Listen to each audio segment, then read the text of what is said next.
Vimos lo de UNESCO, el artículo. Vale, vamos hoy a ver qué es un plan maestro y nada más vamos a ver algunos de calidad centrados en gente, qué es la calidad desde a lo mejor directivos del proceso, ¿va? Entonces, ¿recuerdan que vimos la clase pasada en escuelas?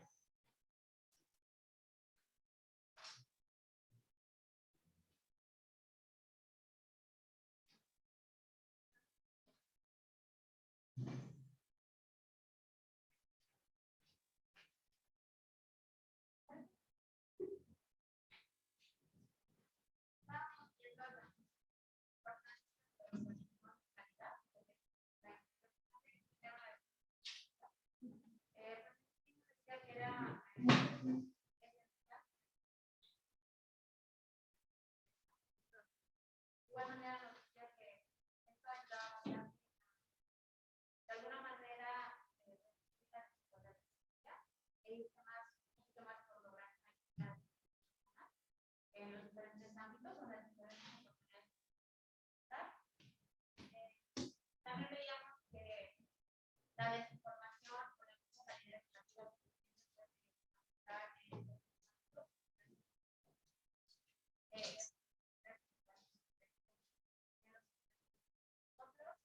y también veíamos que la pedagogía puede ser revolucionaria.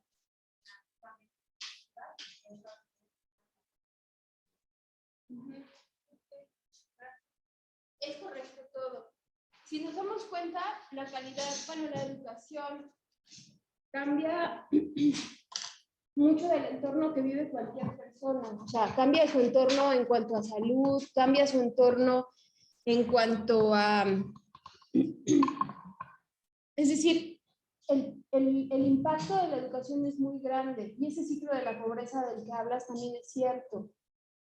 Pega también en ese ciclo, en ese círculo de la pobreza, ese círculo vicioso, pega en muchos aspectos, ¿no?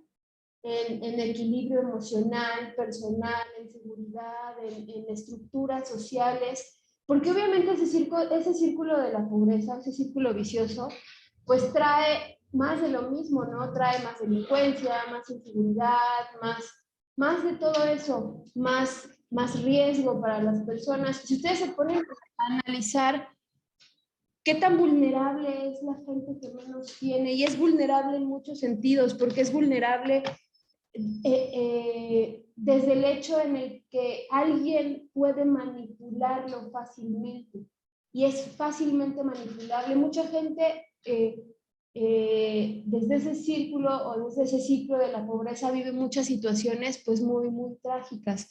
Entonces, pues es cierto todo lo que dice y todo lo que vimos, y optar por la educación, que muchos países en Latinoamérica fue lo que hicieron, ¿no? Como Colombia, como Brasil. Y pues obviamente según las estadísticas, que también esa es otra cosa, las estadísticas están todas maquilladas. Si nosotros estamos en el lugar número 32, no sé, en OCDE, en PISA, lo que ustedes quieran, les aseguro que es menos. ¿Por qué? Pues por cómo vivimos nosotros y tenemos muy arraigada la cultura de la corrupción. Todos los seres humanos son perfectamente corruptibles, ¿saben? Todos. Y el tema en educación, el tema en estos rubros que son importantes, pues es que los seres humanos son perfectamente corruptibles. Entonces, las estadísticas pues, no son exactas. Hay un sesgo muy grande y cuando estás en la administración pública te das cuenta, ¿no? Cuando trabajas con presupuestos o cuando trabajas con metas. y tienes que cumplir metas en cuanto a salud, y tienes que hacer detecciones, y tienes que hacer prevención a la salud, y con algo tan simple, cuando trabajas, por ejemplo, en salud, y el tema de prevención a la salud es prioritario. ¿Por qué? Porque para el gobierno es más barato prevenir que pagar una complicación. Entonces, si tú previenes, por ejemplo, un paciente que tiene diabetes, si tú tienes una cultura de prevención, eso le cuesta menos al gobierno a que si el paciente se complica y en esas complicaciones los costos hospitalarios se elevan. Entonces, desde esa perspectiva, por eso la cultura de la prevención es mejor económicamente. Y sucede lo mismo con cualquier enfermedad. La cultura de la prevención con cáncer de mama, ¿qué creen que sea más económico? ¿Prevenirlo o llegar a una cirugía, llegar a un quimio? Entonces, ¿por qué les menciono esto? Porque somos perfectamente corruptibles, y con algo tan sencillo como llegar a una meta y dices, chino, como centro de salud, vayamos de lo micro a lo macro, ¿no? En los centros de salud te dicen, tu centro de salud tal, que te toca toda esta región, tienes que hacer tantas detecciones o tantas pruebas, ¿no? Y de repente ves que llega el mes y que no llegas, que no cumpliste tu meta. ¿Qué creen que hacen? ¿Han visto Betty la Fea? ¿Sí? ¿Tú no has visto Betty la Fea? Más o menos. ¿Qué hace Betty con los informes? Para que no parezca lo que es. ¿Eh? Los maquilla. Ah, pues igualito. Y eso sucede en todos los programas. Entonces, de lo que vemos, todavía preocúpense más, porque las cifras son más alarmantes. Y eso, bueno, a lo mejor yo puedo hablarles de lo que yo he vivido, de lo que yo he visto, porque me consta y sé que eso sí sucede, no solo en determinada área, en muchas, ¿no? Cuando estás en la administración pública. Eso también sucede en educación. Tenemos muchísimas más carencias de las que nosotros pudiéramos pensar. Dentro de calidad educativa hay telesecundarias. ¿Cómo funcionan las telesecundarias? Que fue un programa implementado precisamente para impulsar la educación y que llegara a más personas. ¿Cómo funcionan las telesecundarias?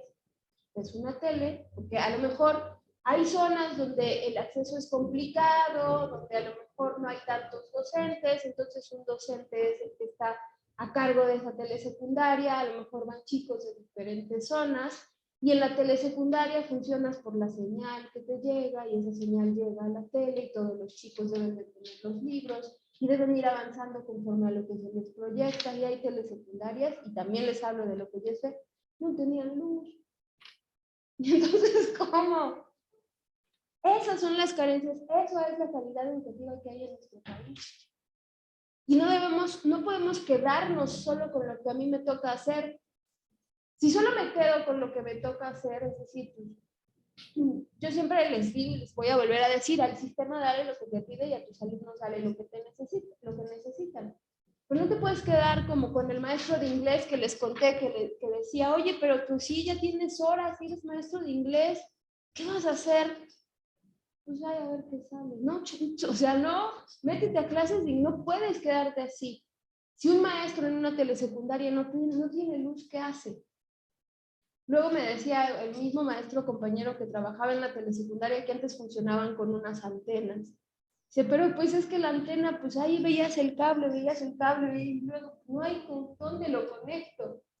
Son las carencias que hay en nuestro país. Hay escuelas sin techo, hay escuelas multigrado donde los niños viven muchísimas carencias. En la sierra, la educación en la sierra, los maestros de verdad están súper comprometidos. Yo he tenido alumnos de la sierra que estudiaban en línea y me decían, maestra, es que no tuve señal toda la semana. Y de verdad veías cómo se esforzaban y tenían que bajar. Si decías que bajo de la comunidad y estaba en el cerro y tenía que caminar más de 40 minutos, y eso mismo viven los niños. Entonces nosotros tenemos un panorama bonito y debemos agradecer que nos ha tocado vivir una circunstancia diferente. Porque todo lo que ha tenido que pasar para que ustedes estén aquí sentadas tomando clases. Pregúntenle en su casa. A lo mejor a sus mamás ya les tocó un entorno más bonito. Pregúntenle a sus abuelas. Y entonces se van a dar cuenta de la transformación y de lo privilegiados que somos. Y de que si siempre nos estamos quejando de lo que no tenemos, vamos a dejar de ver lo que sí tenemos y lo que sí podemos. Y gracias a esa historia y a cómo se ha transformado, hoy estamos aquí. Pero la historia para muchos no es algo tan bonito. La historia de poder ir a la escuela, todavía en nuestro país, es algo que sigue teniendo muchas carencias, pero considérense privilegiadas, todas las que estamos aquí. Porque a lo mejor para mi mamá su preocupación era que yo fuera a la escuela. Y siempre nos dijo, lo único que te voy a poder dejar es lo que estudies. Y pues sí. Y entonces, ¿qué tan efectivas vamos a ser como maestras, como alumnas, como mamás, como lo que sea? Siempre traten de pensar, hacer bien las cosas que me tocan hacer a mí. Y eso es ser efectivo. Yo les decía, hay papás que son efectivos, ¿no? Siempre te regaño, no te dejo salir, no te pregunto, tu opinión no cuenta. Soy efectivo, pero no soy afectivo y necesitamos ese equilibrio. Y hay papás que son súper afectivos y sí te dejo salir y ve y disfruta y te dejo y te dejo. Entonces él no está siendo efectivo y necesitamos ese equilibrio, porque un padre tan permisivo, es igual de nocivo que un padre ausente. Porque entonces es presente ausente, lo dejas hacer lo que quiera. O hay papás que te dicen, ay, es que yo soy amigo de mi hijo. No eres su amigo, eres su papá o eres su mamá. O que te dicen, ay, es que mi mamá es mi mejor amiga. No es tu mejor amiga, es tu mamá. Y entonces después te quejas y dices, es que no me respetan. No, pues es que eres su cuata. No te va a respetar tu buen lugar. Y tu buen lugar es ser su mamá. Y está padrísimo que te lleves muy bien con ella y que le cuentes todo, desde tu buen lugar, desde su mamá. Y está padrísimo que entonces desde nuestro buen lugar como maestras veamos si a alguna de ustedes les toca trabajar en CONAFE, por ejemplo. Yo conozco quienes quieren meter en CONAFE. Se van a dar cuenta de lo hermoso que es trabajar en CONAFE. Pero también se van a dar cuenta de todas las carencias que hay en nuestro sistema educativo, donde hay niños, hay comunidades a donde no les llegan los libros, donde hay secundarias, donde el maestro de inglés no habla inglés, donde hay una escuela para 6 comunidades, con un solo maestro multigrado, y esa no es CONAFE, es una escuela pública normal, y el maestro ve todos los salones, ¿no? Y hay maestros de verdad en la sierra, yo conozco muchísimos, con un compromiso impresionante. Igual que los hay en la ciudad, igual que los hay en la escuela pública, igual que los hay en la escuela privada. Pero hay que cambiarnos ese chip, porque vamos a ver aquí el concepto de la calidad en la educación desde la perspectiva del programa, ¿no? ¿Cuál es la calidad educativa de los programas? A lo mejor ahorita estamos oyendo mucho de la nueva escuela mexicana, ¿no? Es lo que se va a implementar. Está bien, pero entonces hay que contextualizar siempre qué es lo que necesita nuestro alumno, nuestra comunidad, nuestra escuela. Sí es cierto que las escuelas, hay como una lucha entre las ventajas y desventajas de la escuela pública y la escuela privada. Las dos nos forman. Igual, los maestros que no hacen lo que les toca, también nos forman, de todo aprendemos. Yo me acuerdo de mi maestra de cuarto de primaria. Me trataba horrible. Y me acuerdo de ella. Pero aprendí. Y dije, yo así nunca quiero ser.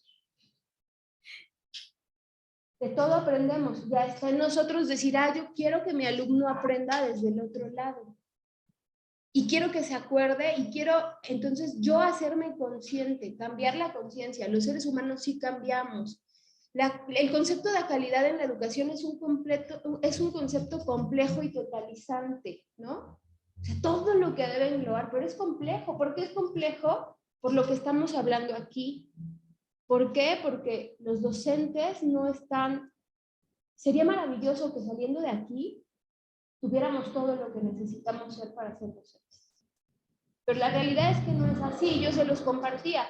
A mí me tocó como el balde de agua fría cuando tuve que trabajar con niños con debilidad visual, con niños ciegos, con niños sordos. O sea, yo había trabajado con niños con discapacidad intelectual, pero cuando llegué y dije, nadie me enseñó cómo trabajar con una niña, con niños que no escuchan, o con niños que no ven, y ahora métete al braille, y ahora métete a los macrotipos, y eso lo tienes que aprender tú en el camino, pero si te la pasas quejándote de todo lo que no hay, nunca vas a avanzar, ¿eh? Por eso les digo, lo que resiste persiste. Si nos la pasamos quejándonos de lo que está mal, Y eso aplica para todo. Si te la pasas quejándote de lo que está mal en tu casa, lo vas a hacer crecer, porque lo que resiste persiste y donde enfocas tu atención crece. Y entonces si te la pasas quejándote, es que no mames, lo vas a hacer crecer. Voltea a ver a otro lado y haz lo que te toca, ¿no? Aparte nunca vamos a poder cambiar ni al sistema, ni al directivo, no los vas a poder cambiar. Cambia tú. Y todo lo demás va a cambiar, ¿no? Cuando te digan, ay, es que maestra, su planeación es que no me dio hojas. Y hay maestros así, de verdad. Y te los vas a encontrar siempre, ¿ok? No me la den hojas, pero ya la tiene. Pues cuando me dé hojas, o sea, cosas así. Maestros que nos quejamos de que los niños no trabajan en equipo, y entre maestros decías que ¿por qué yo le voy a enseñar? A mí me costó trabajo, que aprenda sola. Ay, no, sí, magnífica como maestra, ¿no? Se ve que lo aplicas en tu vida, ¿no? Es social e históricamente determinado. Hemos visto cómo ha cambiado la educación históricamente. Se constituye en imagen objetivo de la transformación educativa, ¿no?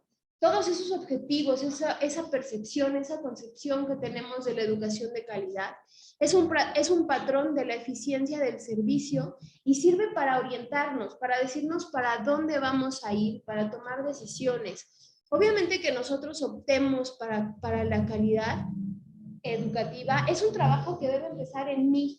A veces el plan y el programa, ustedes se van a dar cuenta, nunca van a estar contextualizados. ¿Por qué? Porque no es lo mismo la educación en la sierra, que la educación en la ciudad, que la educación en Cholula, que la educación en Monterrey, que la educación en la escuela pública, que la educación en la escuela privada, que la educación en una escuela activa, que la educación en una escuela Montessori, que la educación en una escuela tradicional. Montessori es algo que a mí me gusta muchísimo. Mucho, es bello, muy, muy bello. ¿Y en qué año nació María Montessori? ¿De qué venía María Montessori? Analicen los años en los que nació y van a decir, wow, contexto de guerra. Los seres humanos solemos resurgir de la crisis. O sea, nos gusta la cachetada. Y entonces después de la crisis nos reconstruimos. Hay seres humanos maravillosos que no lo han necesitado, ¿no? Pero somos muy poquitos. La mayoría de nosotros ante la crisis decimos, a ver, espérate, ¿qué está sucediendo? ¿Qué estoy haciendo? Y entonces ya empiezas a hacer ese cambio de conciencia. Tratemos de que no sea así, ¿no? Tratemos de ser seres humanos más conscientes desde que están pequeñitos, ¿no? ¿Cuál es el producto de la educación? O sea, al final, ¿a dónde queremos llegar? Dice, definiciones centradas en el producto, o sea, calidad centrada en el producto. Al final, lo que nosotros queremos lograr con la educación, pues es que haya un proceso formativo para nuestro alumno. Ese es nuestro objetivo, que hayas formado algo en tu alumno. Y la verdad es que muchos años nosotros nos la pasamos en la escuela, pero ¿cuál es el tiempo efectivo de nuestra formación escolar? O sea, literal, yo se los puedo asegurar desde yo. De mi educación primaria, yo me la pasé como mucho tiempo. Tenemos esa concepción de que la maestra te da miedo, ¿no? Y no debe ser así. Y mucho tiempo me la pasé, o sea, yo no me di cuenta que tenía atención dispersa hasta que fui un adulto y una de mis maestras psicóloga me lo dijo. Y yo dije, creo que sí. Pero ¿cuántos años tuvieron que pasar para que alguien se diera cuenta que tenía dislexia, que tengo dislexia, que tengo disgrafia, que mi atención es dispersa? Pues tuve que ser un adulto ya y se dio cuenta una psicóloga que era mi coordinadora cuando estudié la maestría, porque yo iba y le pedía que me ayudara a hacer mi tesis. Entonces ella ya me empezó a hacer test y evaluaciones y se dieron cuenta cuando yo era un adulto. Y entonces cuando yo era una niña, todos los temas que a lo mejor como docentes no vemos en un niño, le impactan en su desarrollo y en su formación escolar. Y entonces el objetivo del producto no se da. Y aquí ojo, y un ojo bien abierto. Nosotras como maestras no podemos diagnosticar hiperactividad, déficit de atención, no podemos depresión, eso lo determina un especialista. Y ojo bien grandote. A veces nos aventuramos a decir, es que ese niño tiene déficit de atención. Y no es cierto. Tiene temas emocionales en su casa que le están haciendo un choque en su desarrollo académico. Y no tiene déficit de atención. Pero eso solo lo puede determinar un especialista. Y hay alguien que te dice, no, es que ese niño tiene hiperactividad. ¿Cómo sabes? Eso solo el especialista. Entonces, ¿qué podemos hacer nosotras desde nuestro buen lugar? Recomiéndale a los papás que acudan a alguien que les pueda dar ese diagnóstico, porque a veces los niños tienen tantos temas emocionales en su casa que su atención no está en el aquí y en el ahora, en su salón, está en otro lado. Y entonces eso impacta en su desarrollo escolar. Pero si tu alumno va todos los días a la escuela, de 8 de la mañana a 1:30 de la tarde, ¿ustedes creen que no haya un proceso formativo? Algo por más tener, lo que sea. Pero las evaluaciones numéricas te dicen lo contrario. Esas te dicen que tu alumno sacó 5, pero no necesariamente es así. Cuando evalúen a un niño, háganlo de verdad de manera formativa. Porque es imposible que si estuvo ahí todos los días no hayas formado algo en él. Pero a lo mejor no necesita esa evaluación estandarizada, fuera de contexto que aplicamos, y eso es parte de la calidad educativa. Es parte del proceso que vimos por aquí, ¿no? O ahorita lo vamos a ver. Es parte de ese proceso donde eso no tiene nada que ver con calidad educativa. Y las pruebas estandarizadas de PISA y las pruebas, todas esas pruebas no están contextualizadas a tu país. Quien haga eso debería haber estado antes de estar en el escritorio, en un aula frente a grupo y en el contexto diverso. Pero no vamos a poder hacer eso. Entonces, y cambiarlo tampoco se puede. Puedo cambiar yo. Y creo que el verdadero concepto de la calidad educativa debería surgir de mí. Lo que pase con el plan y programa, con el sistema, lo que haga yo, desde donde lo puedo hacer y con que lo cambies en uno, con que lo logres en uno, ya estás de gane. ¿Ok? Centrada en el proceso, es lo que les decía, ¿no? El proceso, el principio o la actuación que no apunte exclusivamente a la obtención de resultados, esas pruebas estandarizadas donde si yo vengo y les aplico un examen y a lo mejor subo el examen en la plataforma y en ese examen a lo mejor alguien solo contesta 5 preguntas, pero aquí adentro en el proceso, en el salón, era diferente. Pues no voy a ponerle la calificación o en esa evaluación, ¿verdad? Entonces, esos exámenes no están contextualizados. Igual, si nos arriesgamos más y somos más puntuales todavía más, tus alumnos no necesitan el mismo examen tú y tú. Entonces, cuando tú hablas con un niño y le preguntas, oye, ¿te acuerdas cuando vimos en la clase esto? Y entonces él te empieza a decir, sí, te empieza a platicar.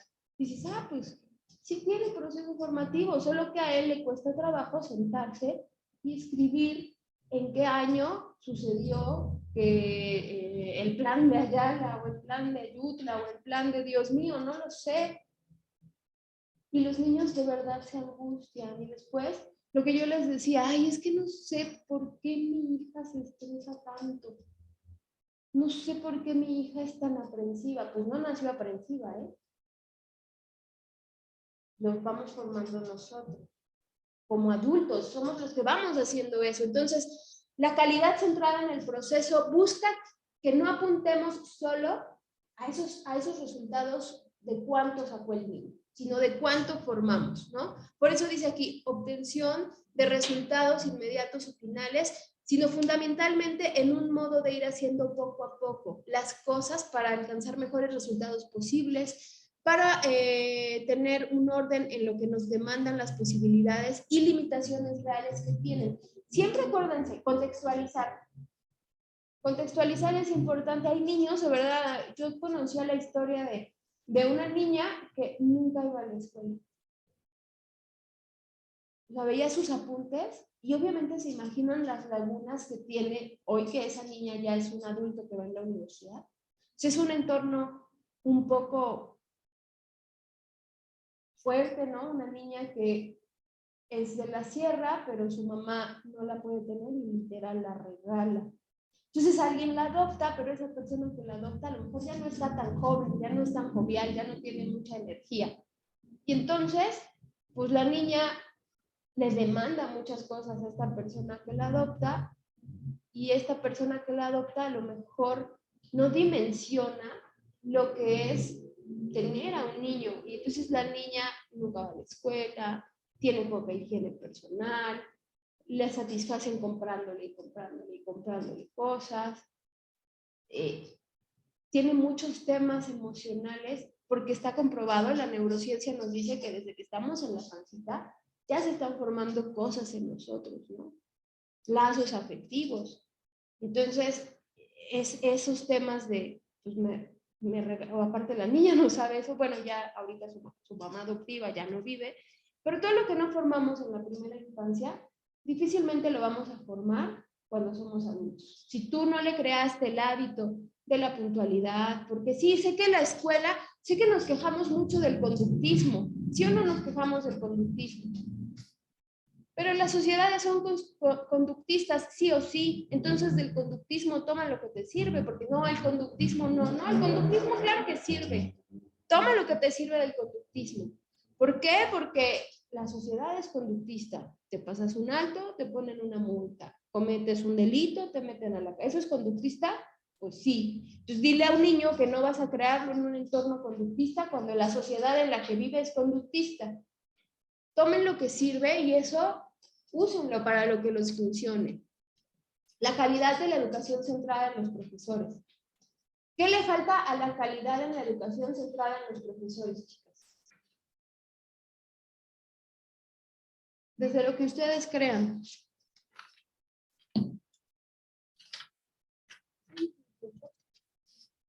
¿Qué creen que le falte a la educación centrada en los profesores?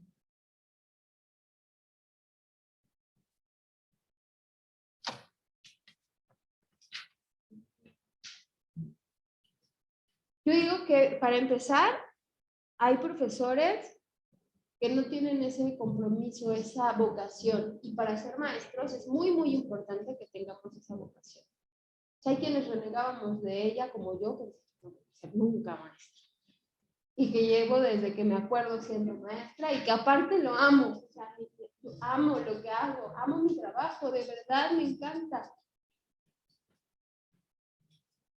La vocación, la preparación, la falta de una currícula adecuada dentro de los planes y programas, la falta de contextualización, el concepto de calidad de educación centrado en la tradicional, ¿no? Yo les decía, los papás a veces no van a comprender, un papá no comprende que tú no le dejes tarea a tu hijo y que a su hijo, y que aún así su hijo está aprendiendo. Hay como que le digas al papá que a lo mejor, si alguien muy tradicionalista mete a su hijo a una escuela Montessori, pues va a ser como al principio mucho trabajo para el papá, porque el niño pues es lo que está aprendiendo, es lo que le está llegando, así se va a formar. Pero ese concepto Montessori en el que tú debes dejar al niño, porque a veces nosotros decimos mucho con lo que decimos y con lo que no decimos. Eso también habla. Decimos mucho con lo que hacemos y con lo que no hacemos, porque todo comunica, ¿no? Es como cuando tu hijo está haciendo la tarea y tú estás ahí sentado con él, pero ya te aburrió. Y a ver, quítate, yo lo hago. No le dijiste tonto, no, le dijiste quítate, yo lo hago, ¿no? Tú no puedes, yo te lo hago. Y aparte, no te hagas cargo de lo que te toca, yo me hago cargo. Porque desde chiquitos los niños se deben hacer cargo de lo que les toca y aplica para cuando tenemos cualquier edad. Yo me hago cargo de lo que me toca, eso es tuyo, ¿no? Y a veces nos encanta cargar cosas que no son nuestras. Como niños que son chiquitos y les dicen, tú eres el hombre de la casa. No, esa carga es de un hombre, yo soy un niño, no lo hagan. Y ahora que ya no está tu mamá, ahora tú nos tienes que hacer de comer a todos. No, todos somos adultos funcionales, hasta de comer. O sea, hay quien alarma, es que mi esposo me ayuda un montón. No manches, es que me ayuda a lavar los trastos. Me ayuda con los niños. Ni te ayuda, ni lo alabes. Es un adulto funcional. Puede lavar sus trastos. Y no te ayuda con los niños. Son sus hijos. Allá es diferente cuando te toca a un segundo esposo y dices, este sí me ayuda con los niños, porque no son de él.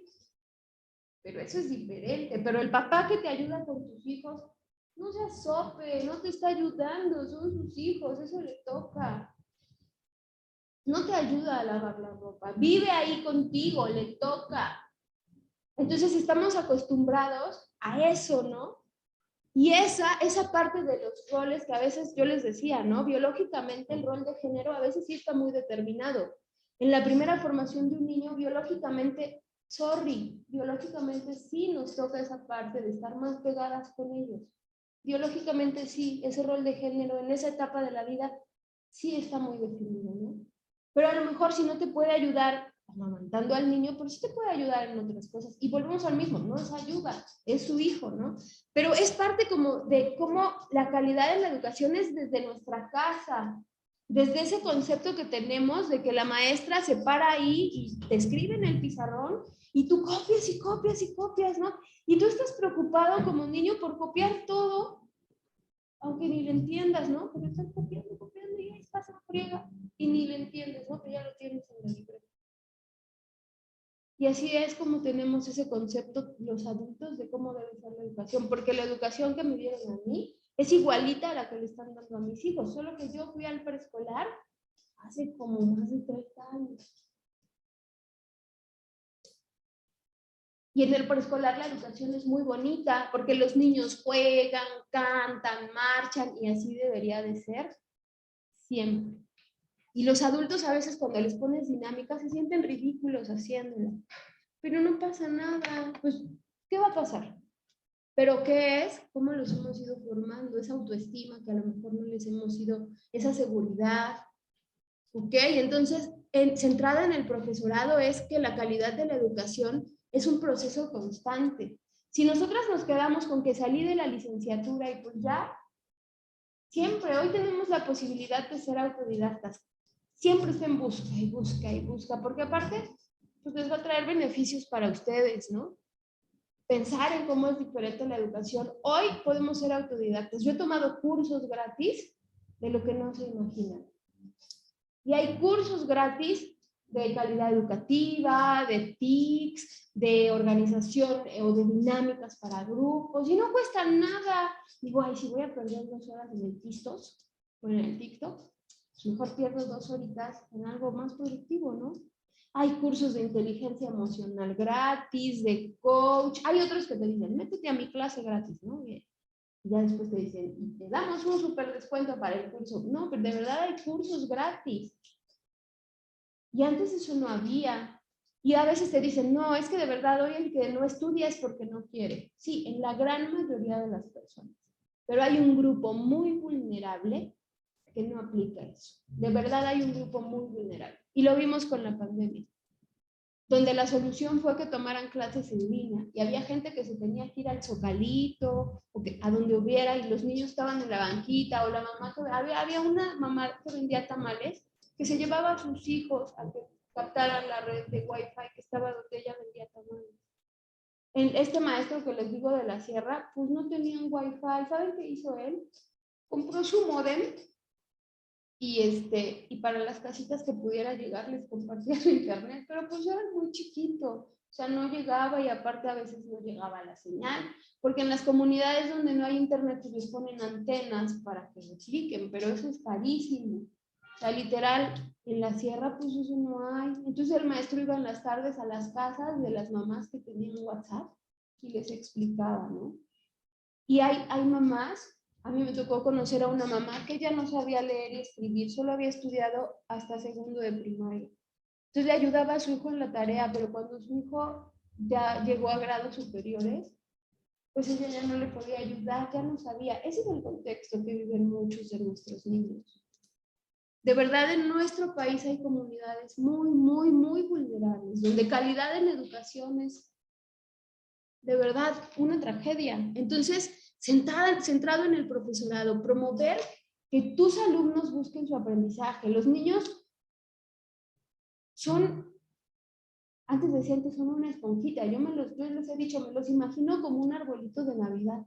donde su conexión neuronal, ese choquecito eléctrico que se da de neurona a neurona, esa sinapsis, y ese choquecito eléctrico hace chispita, yo me los imagino como un arbolito de Navidad todo el tiempo aprendiendo. Pero ojo, aprendemos de lo positivo y aprendemos de lo negativo. De los dos aprendemos. Entonces, les ponía el ejemplo ayer a mis alumnas, o fue con ustedes, ¿no? De un niño de la sierra, si van a hacer a una vaca, pues para él es normal que la vaca, sabe por dónde nace la vaca, y pues sí, ya nació el becerro, ¿no? Pero un niño de la ciudad ve cómo nace una vaca y dice, guácala. Y por ahí también nacen los bebés, ¡qué asco! El contexto. El niño de la sierra lo ve como algo natural. Entonces, promovamos como docentes que nuestro alumno siempre esté aprendiendo. Generemos que se le mueva aquí adentro. Y a lo mejor no necesitas traerle una botarga. Los niños preguntan mucho. Pues es por eso, porque aquí adentro están moviendo sus engranes, ¿ok?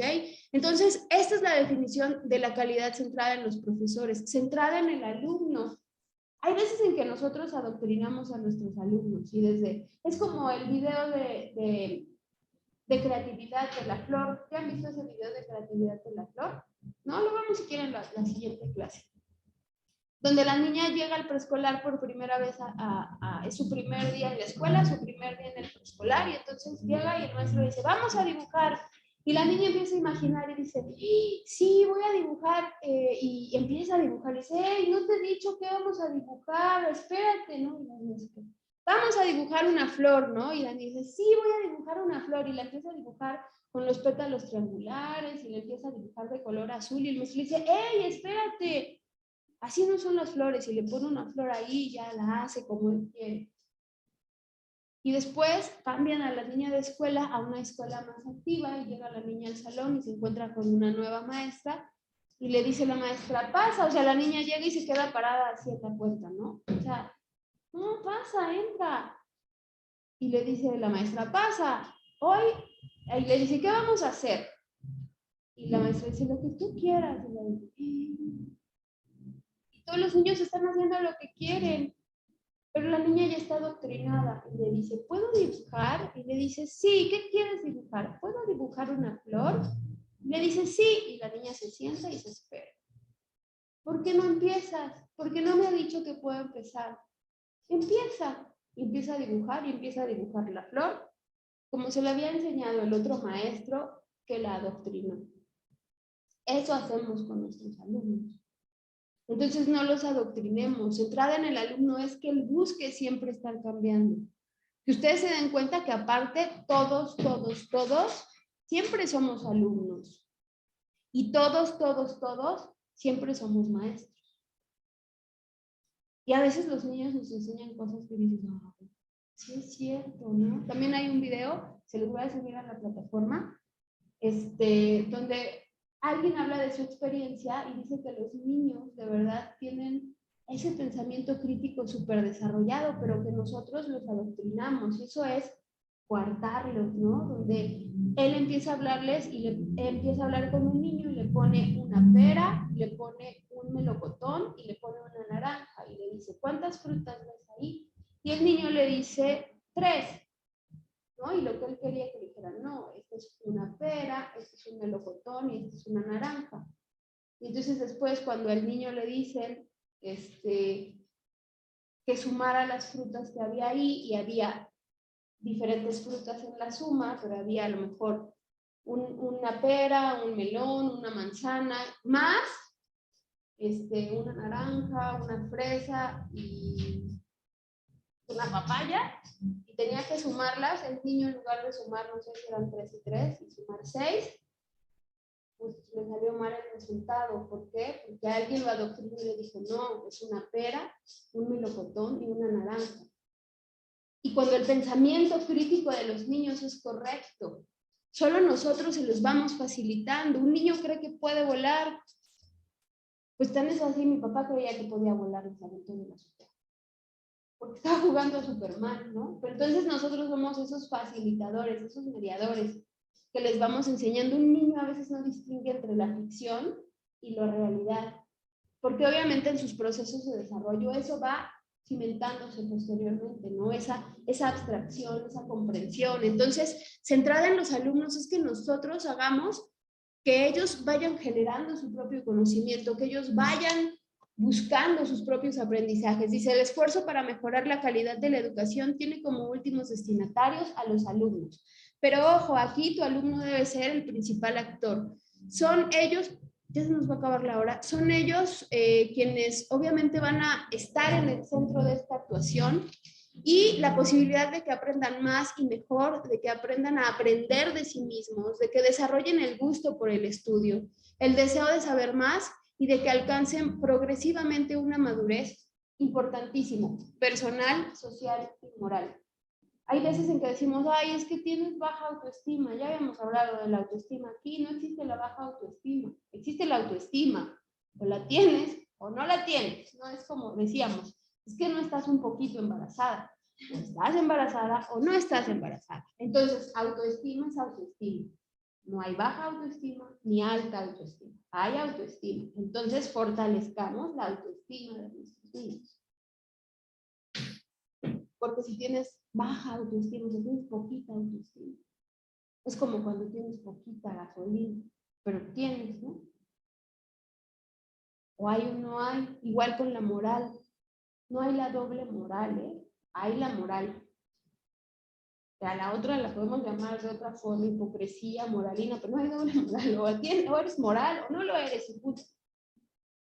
Entonces, formemos en nuestros alumnos ese crecimiento moral, personal, que el niño sepa que literal es imparable, pero imparable en positivo, que entienda el contexto de amar al medio ambiente, porque o sea, que entienda el concepto de ámate tú, y en la medida en la que te adores y te ames, no es egoísmo, es amor propio, y entonces vas a poder hablar del amor a los demás, pero literal eso que dicen, pero si ni tú te quieres, ¿cómo vas a amar a otro? Y entonces es cuando dices que le di todo en la relación, pero el otro no te lo pidió. Tú se lo diste porque tú quisiste y estás llorando porque tú quisiste. Ámate tú, date todo a ti. Y entonces vas a saber poner límites y decirle, eso no me gusta, eso es que lo hagas crecer personalmente, intelectualmente, moralmente. En la escuela tradicional las mujeres tenían un papel y los hombres otro. Hoy sabemos que un hombre lave sus trastes, no lo hace un magnífico hombre, lo hace un hombre funcional que lava sus trastes. No es un hombre maravilloso.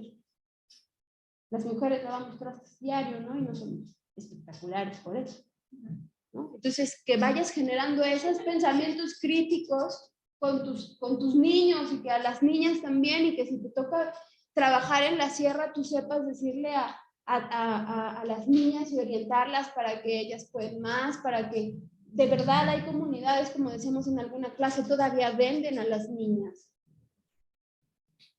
Hay comunidades donde pasan muchísimas cosas horribles. ¿Por qué vivimos tanta carencia? Hay tanta carencia en nuestro país. O sea, nosotras nos tocó ser privilegiadas y vemos de la clase media para arriba, vemos lo medianamente bonito, pero hay cosas muy, muy fuertes en nuestro país. Yo le decía a alguien, es que me impresiona cómo somos un país pobre, semillero para que muchos países vengan a vivir su corrupción a nuestro país. Y viven su corrupción desde aquí sale y se ramifica para todos lados. Y entonces hay tráfico de drogas, y tráfico de niñas, y tráfico de órganos, y tráfico de niños. Yo decía, no manches, qué horrible que, por ejemplo, no sé si les decía que vi un reportaje de Lidia Cacho, que en Cancún haya habido con una red hotelera, una red de tráfico de niños y de niñas de 4 años para arriba, y en esa zona tan boom, tan bonita, había una red internacional de tráfico de niños desde los 4 o 3 años para arriba, y la gente de otros países venía a comprarlos. En un país tercermundista eso pasa. Entonces nosotras de verdad somos privilegiadas. Y saben que en ese reportaje uno de los estados de la República con más alto, y lo sabemos, ¿no? Con más alto índice de tráfico de blancas es Tlaxcala. El estado más chiquito. El que dicen que no conocía las escaleras eléctricas y que yo no coincido y no sé por qué se burlan así. Cuando pusieron Liverpool, la gente en Tlaxcala es muy bella. Mis alumnos de Tlaxcala son inteligentísimos y bien aplicados para leer. Pero ahí está el lugar donde se da más la trata de blancas en el estado más chiquito y a lo mejor con una infraestructura un poco más pequeñita, ¿no? Y entonces te das cuenta cómo nuestro país, que es un país en vías de desarrollo, es el semillero para la corrupción de que otros países sean ricos de manera ilícita, pero como ya no lo pueden hacer, vamos a venir a hacerlo aquí. ¿Y cómo se ha podido? Pero para otros temas, a lo mejor legales, no se puede. Pero para eso sí se puede, ¿no? Y había gente, había árabes, había americanos, había europeos, y dices, oye, no fríes, eso pasaba en mi país. Hace no muchas décadas. Y entonces sucede lo mismo, ¿no? Somos un país que no tiene tanto desarrollo, pero que precisamente eso aprovechan otros para traficar con nuestras personas, ¿no? Y pues sucede lo mismo con el huachicol. Los niños que vendían huachicol y te decían, no, sí, de morirte de hambre, hacerte rico en 2 patadas, precisamente porque alguien no te formó un pensamiento crítico, esa conciencia distinta. Y en tu entorno familiar a lo mejor no lo vas a tener. Trata de sembrarle la semilla tú el tiempo que puedas. Y lo que puedas lograr en ellos está súper padre. Para que trates de cambiar eso que sucede en ese niño, ¿va? De lo que vimos hoy, chicas, ¿qué les gustó y qué no les gustó de la clase de hoy? ¿Quién tiene mi hojita de las asistencias, chicas? De lo que vimos hoy, ¿qué les gustó y qué no les gustó de la clase de hoy? Eve, ¿a ti qué te gustó y qué no te gustó? Tengo 2 Yasmines, pero una con S y otra con Z. ¿Sí? Es que cuando paso lista... Ok, de lo que vimos hoy, chicas, ¿qué les gustó y qué no les gustó?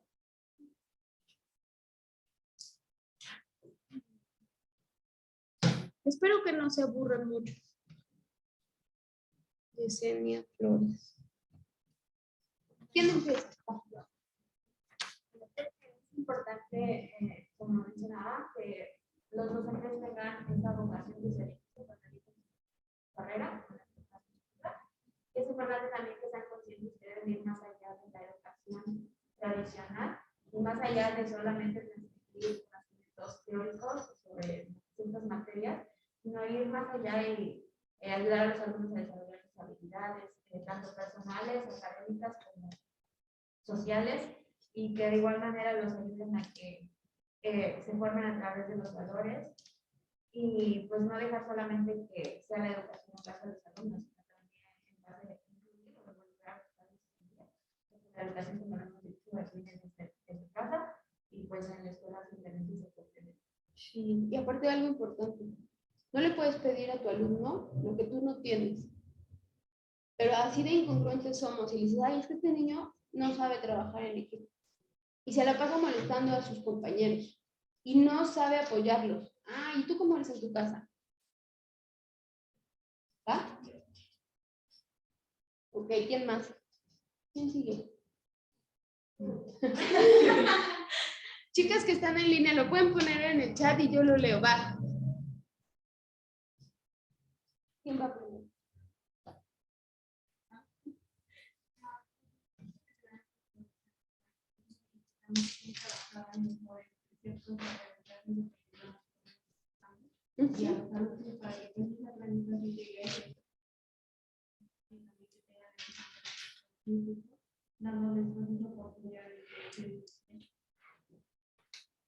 Muchas gracias. Va.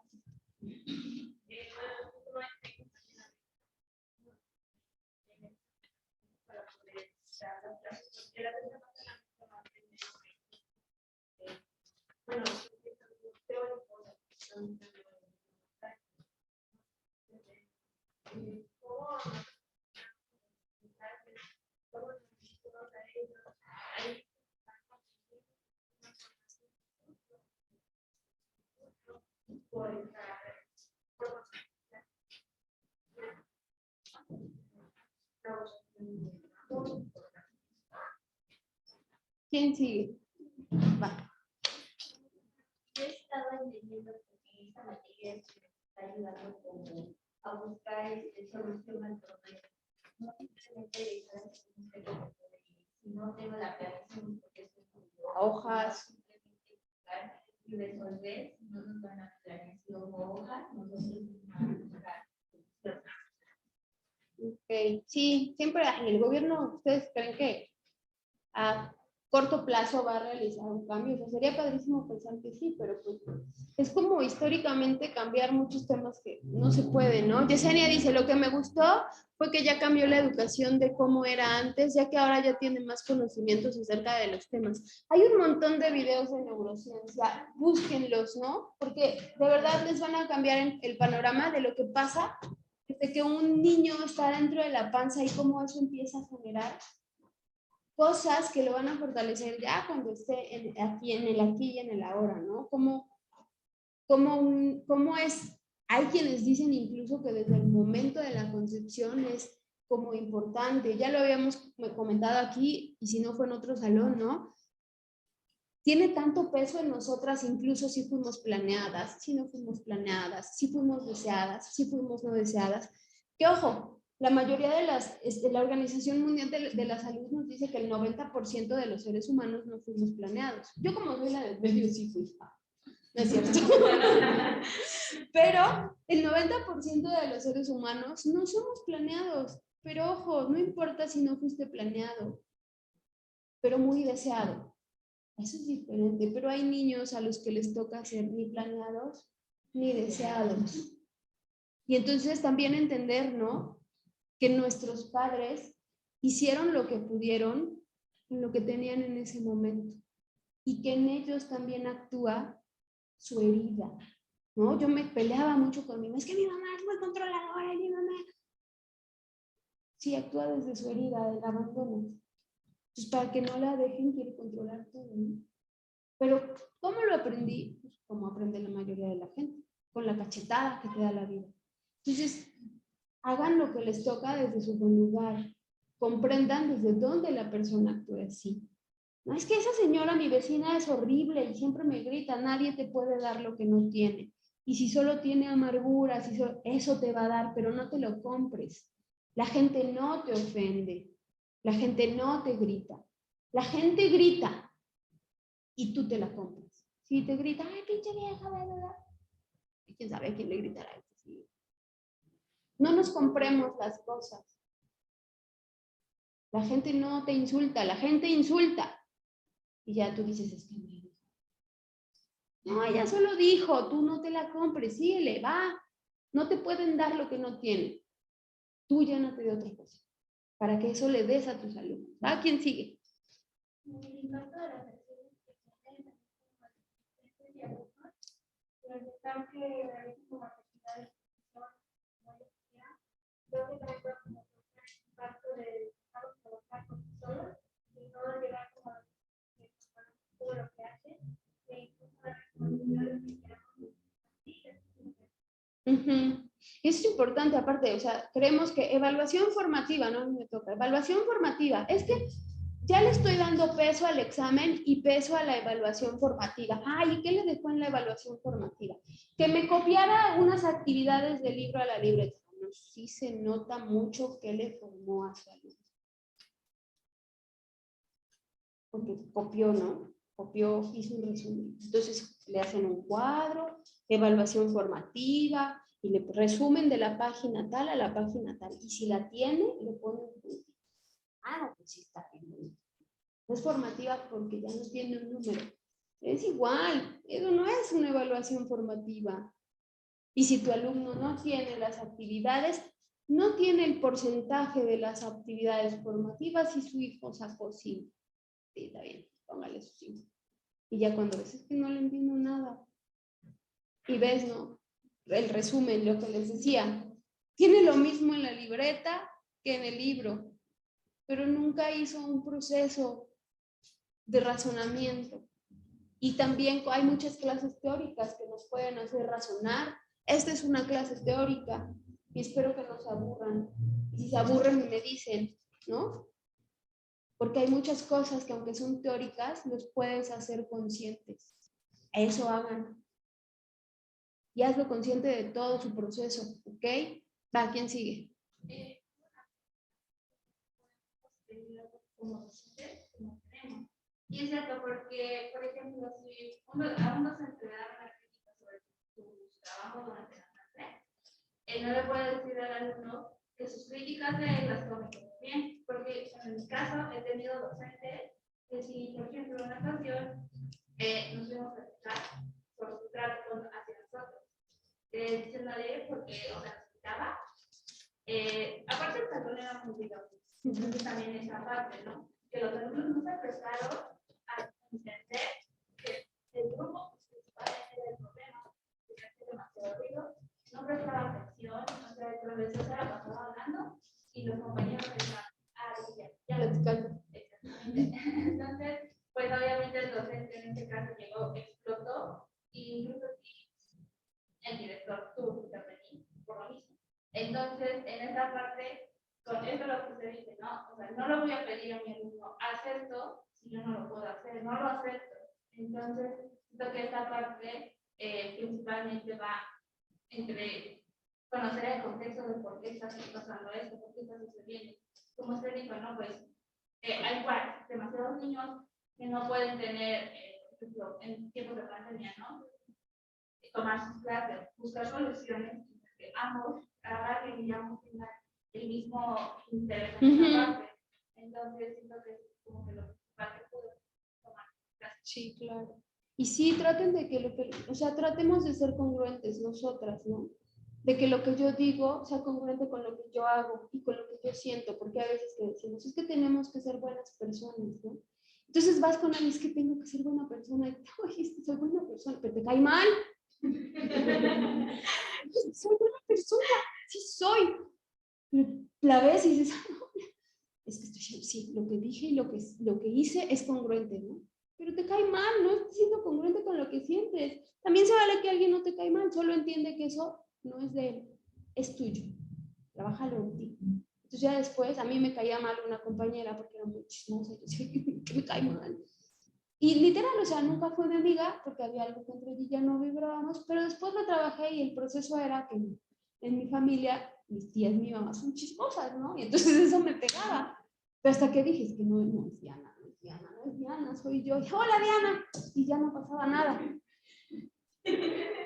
Pero entonces también seamos congruentes entre lo que decimos, lo que hacemos y lo que sentimos, ¿no? La brújula es lo que sientes.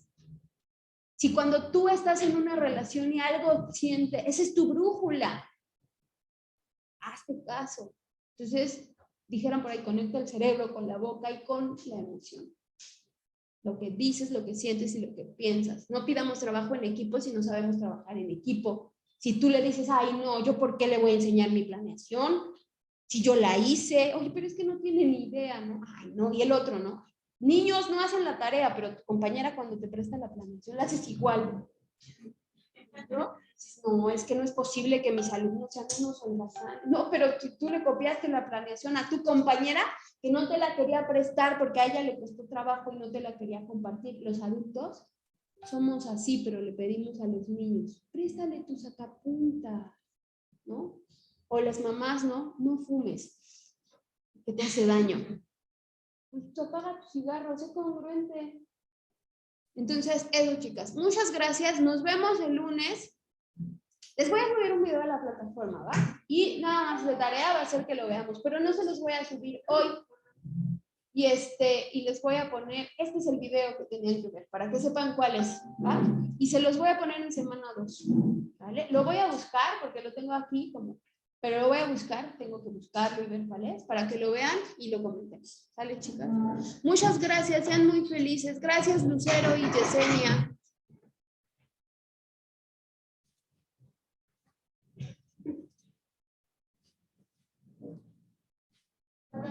Adiós, sean muy felices.